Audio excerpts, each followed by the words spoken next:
Bonsoir, bienvenue à la librairie Lamartine. Aujourd'hui, nous avons la joie et l'honneur de recevoir Leila Slimani à l'occasion de la parution de son nouveau formidable roman Le Pays des Autres aux éditions Gallimard. Leila Slimani est une des auteurs les plus marquantes de sa génération et elle revient avec ce qui est son meilleur livre. Formidable roman où nous allons suivre les aventures et surtout les mésaventures de Mathilde, jeune Alsacienne qui arrive au Maroc en 1946 pour s'installer avec son mari sur les terres que celui-ci a récupérées de son père. C'est un très grand roman sur la décolonisation, un très grand roman d'amour, un très grand roman de femme à lire de toute urgence.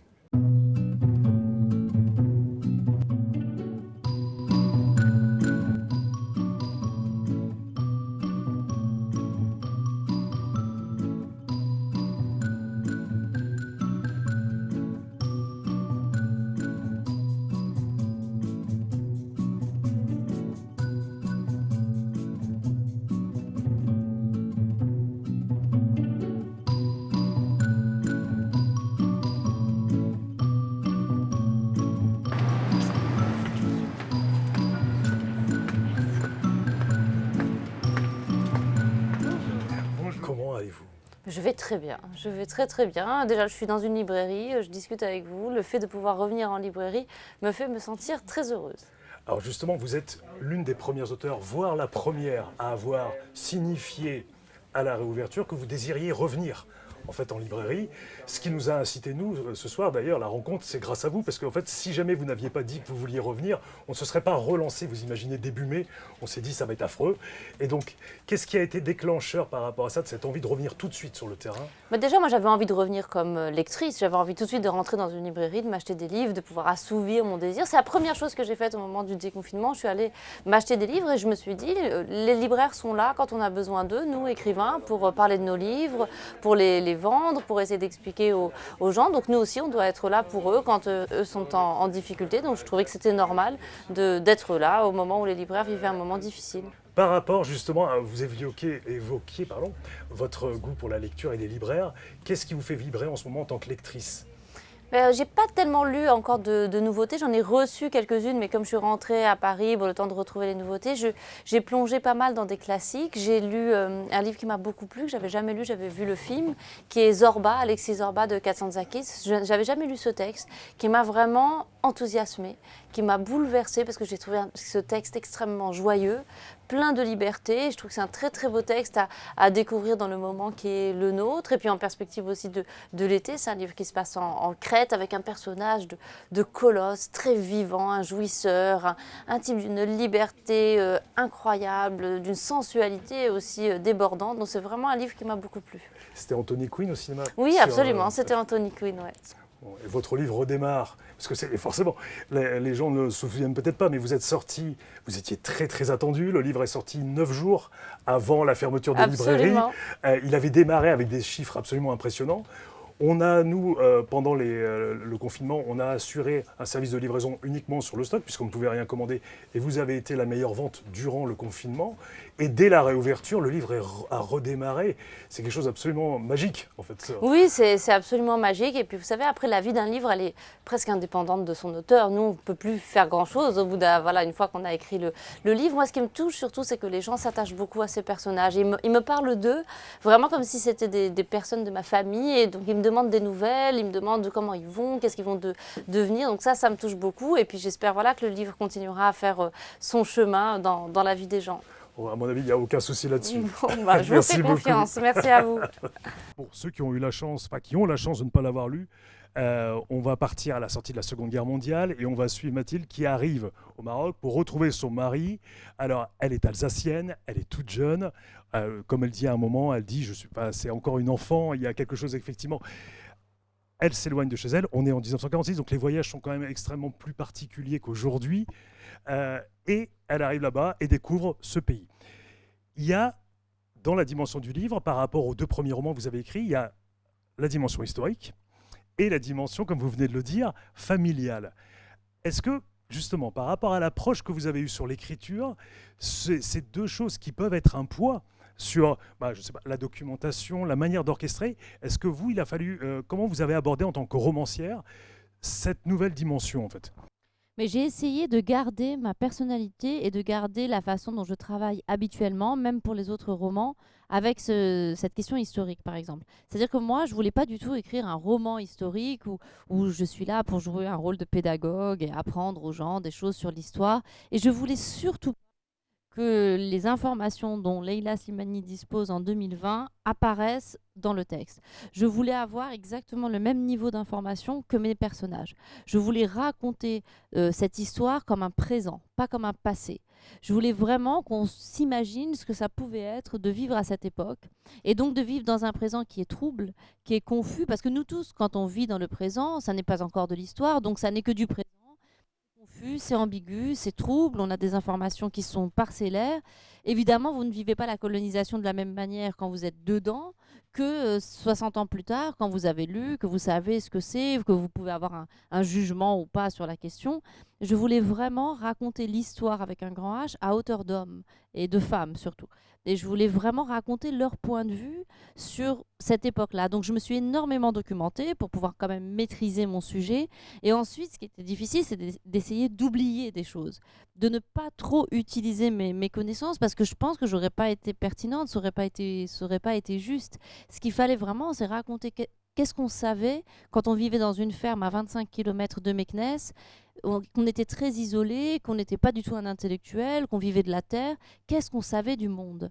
Et en fait, on ne savait pas grand-chose du monde. Et le fait de ne pas savoir grand-chose fait aussi que ces gens n'ont pas une vision du monde qui est une vision d'un monde divisé en camps. Ils n'ont pas d'ennemis par essence, ils n'ont pas d'amis par essence non plus. Ils rencontrent des gens. Et il y a des gens avec qui ils deviennent amis, d'autres qui les rejettent mais ils ne savent pas vraiment pourquoi. Le monde en tout cas n'est pas manichéen, le monde dans lequel il vit. Donc pour moi c'était ça, le danger ça aurait été d'être dans un roman historique où, par exemple moi je n'aime pas du tout les romans historiques où l'auteur dit mais le personnage fait tel prend telle décision et l'auteur dit mais il se rendrait compte que le pays allait... Et non, non, moi j'aime pas ça. Moi j'aime vraiment tenir la main de mes personnages, vivre avec eux dans la même angoisse, dans la même terreur, ne pas savoir de quoi demain sera fait. C'est ça, je trouve, qui fait le vibrato d'un roman, c'est de se dire qu'on est avec lui, on ne sait pas ce que demain sera fait. J'aime bien lire un roman historique où j'oublie même mes connaissances historiques, où j'oublie même que le lendemain il y aura la guerre, où j'ai le fol espoir que la guerre n'éclate pas. Et pourtant, je sais très bien qu'elle va éclater. Mais voilà, et donc, dans cette construction, enfin, il y a aussi une conséquence directe, c'est la chronologie.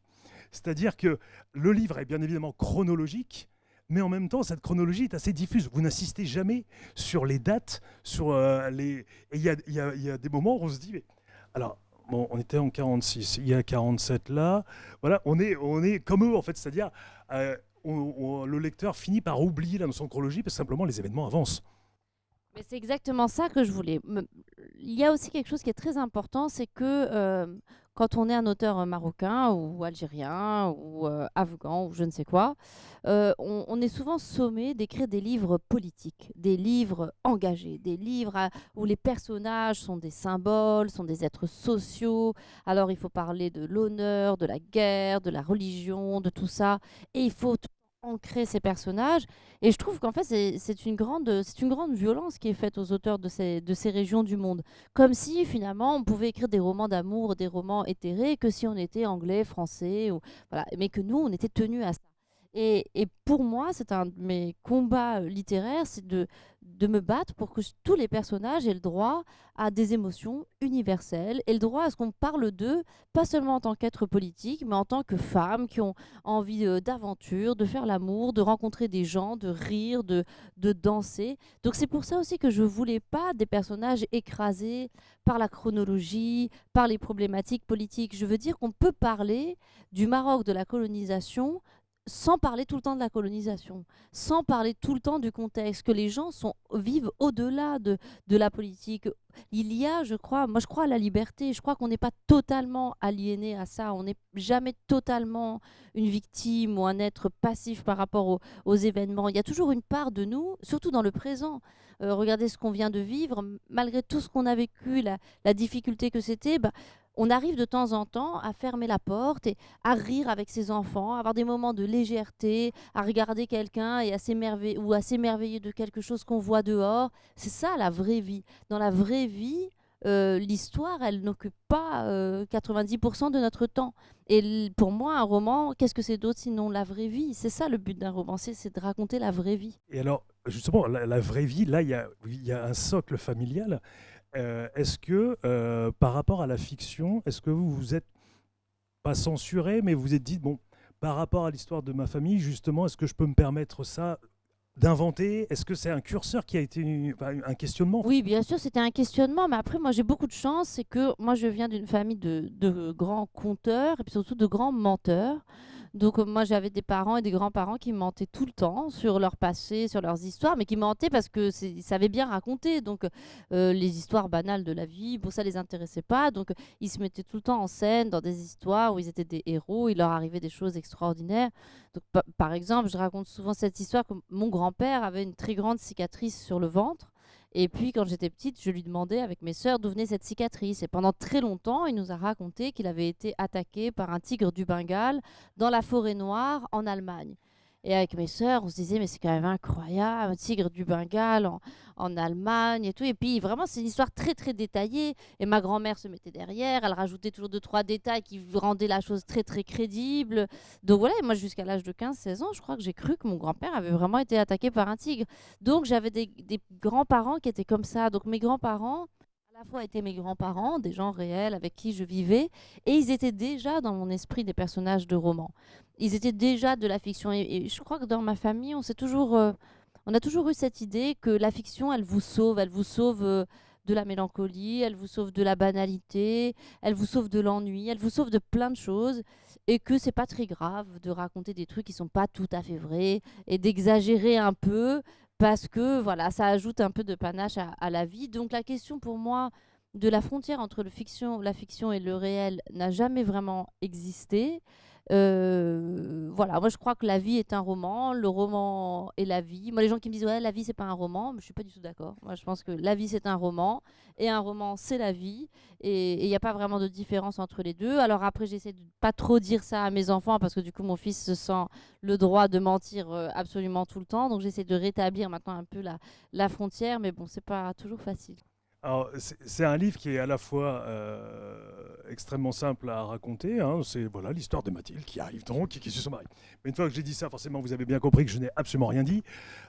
Et après, une fois qu'on rentre dans les détails, c'est extrêmement compliqué parce qu'il y a une tonne de choses. Il y a une tonne de choses. Comme vous venez de l'exprimer, il y a le fait que c'est effectivement un grand roman historique, mais c'est pas du tout un roman historique. C'est une grande histoire de famille, mais c'est pas une histoire de famille. C'est un roman sur la décolonisation, mais c'est pas un roman sur la décolonisation. Il y a peut-être quelque chose qui est... C'est un grand roman sur le Maroc. C'est-à-dire que, en réfléchissant, on a tous vu ces derniers temps, notamment, on a eu beaucoup de romans sur l'Algérie contemporaine. On a eu des grands romans là-dessus. On a même eu, alors il y a eu un petit pas de côté avec Eddie Kadour qui avait sorti son merveilleux livre Les Prépondérants, qui était fictivement tunisien, on va dire, sur ça. Mais c'est vrai que sur le Maroc, en disant, et ça, et le fait que forcément, on n'avait pas lu, et forcément, si on ne s'était pas intéressé à l'histoire, ce qui était par exemple mon cas, on plonge comme Mathilde dans cet univers, on essaye de rattraper deux, trois trucs qu'on se souvient de l'Algérie, mais on n'est pas du tout en Algérie, et c'est pareil pour l'histoire en fait. Alors ça, oui, pour moi, le personnage principal de cette trilogie, ce sera évidemment le Maroc. J'ai envie de raconter 70 ans, 80 ans à peu près de la vie de ce pays, qui est un pays d'une complexité immense, qui est un pays aussi très très romanesque.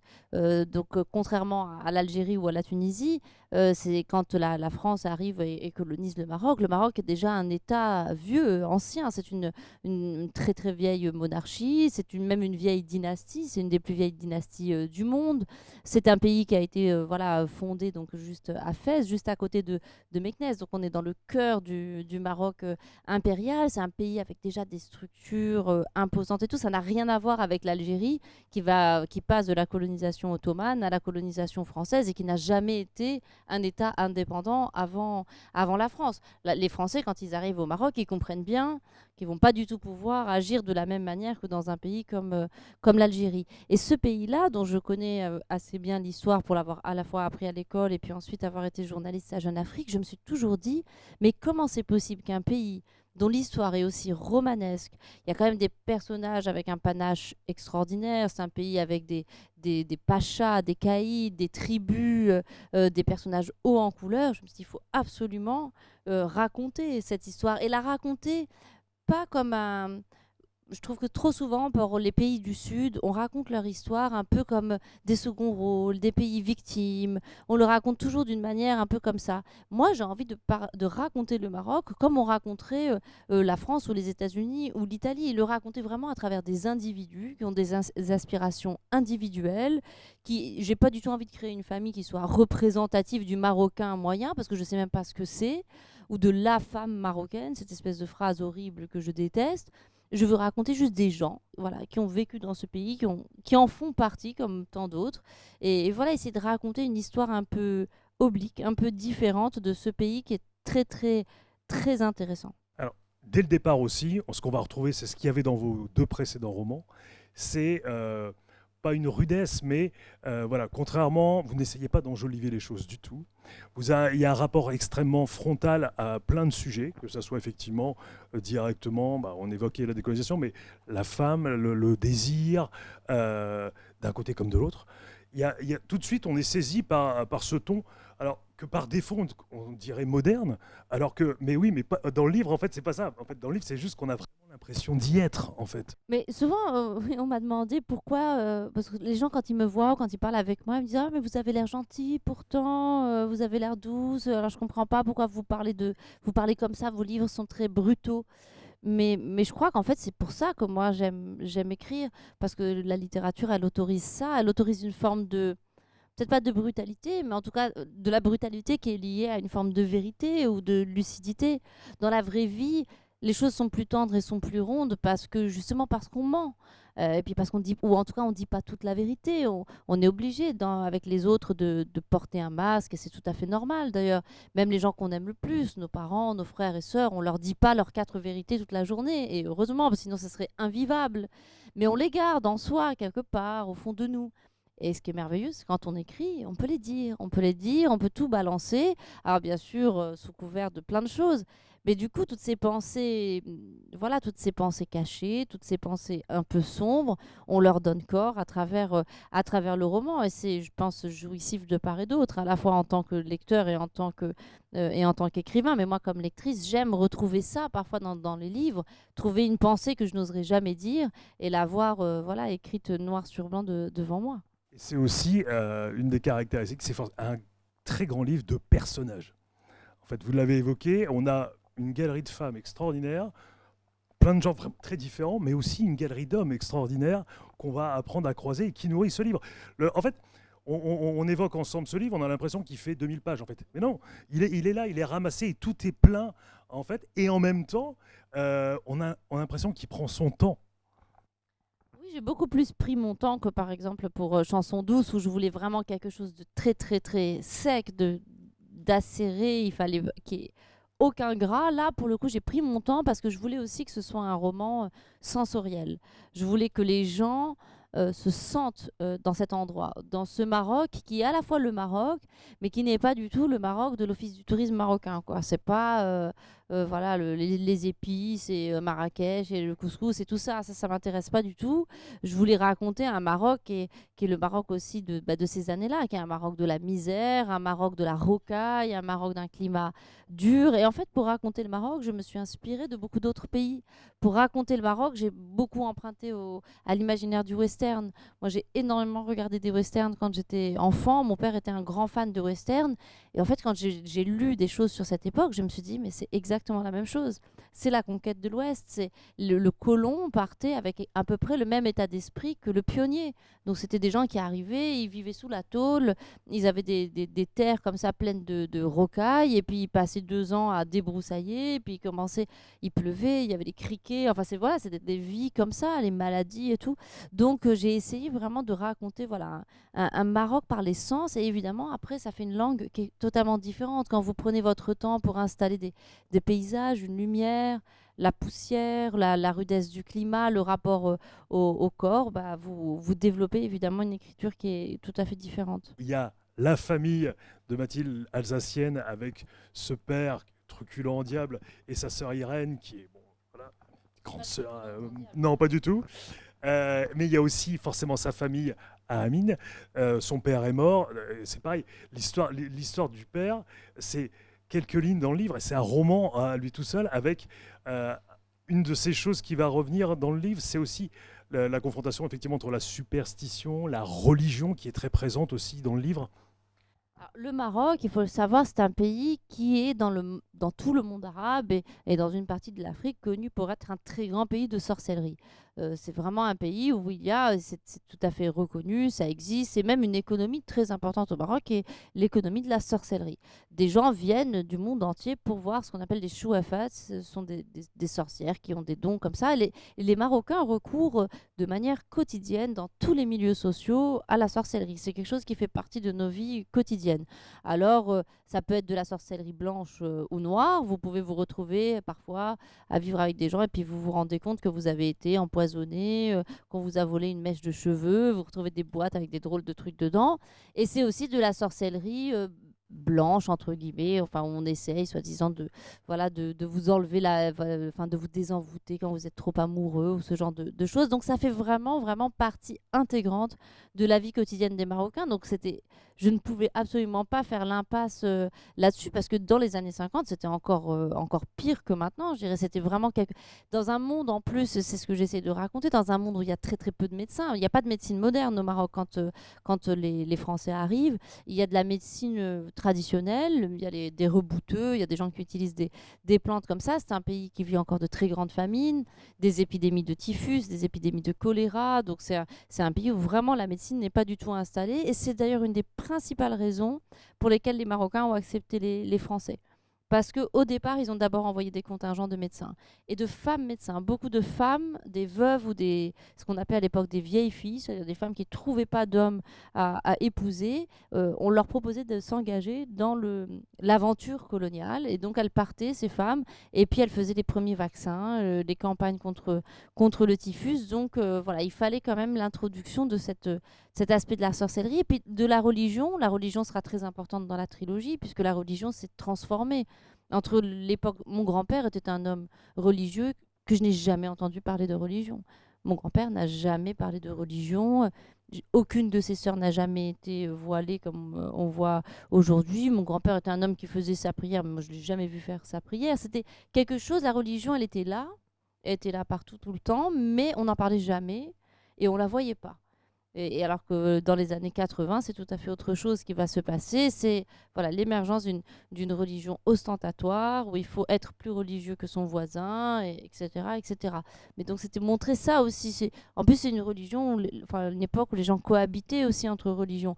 Mon grand-père, la plupart de ses amis étaient juifs, ils vivaient entre juifs, musulmans, ils s'invitaient aux fêtes les uns des autres. Il y avait pas, les choses étaient tout à fait naturelles. La place de la religion était très différente.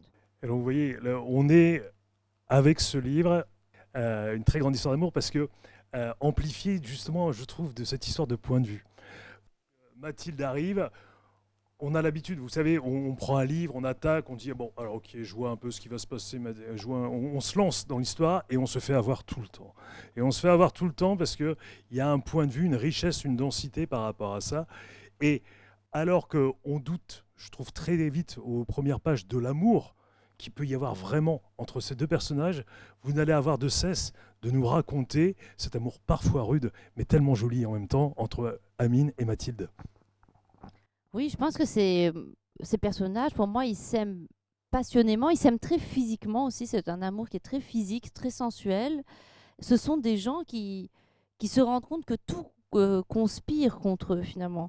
Tout, à la fois les conditions financières dans lesquelles ils vivent, parce que c'est quand même des gens qui vivent dans une certaine misère, le fait qu'ils sont pas de la même nationalité, pas de la même religion, qu'ils sont rejetés par leurs deux communautés, que elle, surtout, elle est un genre de femme qu'Amine n'a jamais connu. Amine, c'est un homme, il vient, il fait la guerre en France, c'est un soldat de l'armée coloniale.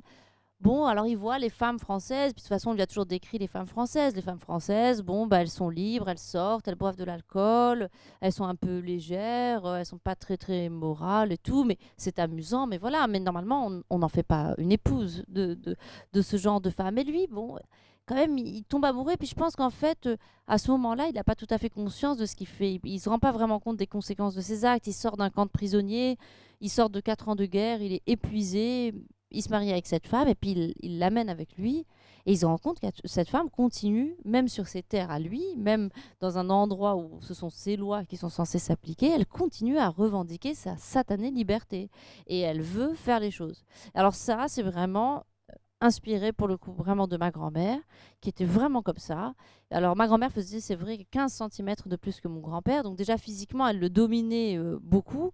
Et puis à chaque fois, mon grand-père, il sortait, il voulait sortir avec ses copains de garnison et tout. Il voulait pas que ma grand-mère vienne. Et donc elle le pistait, elle voyait qu'il sortait.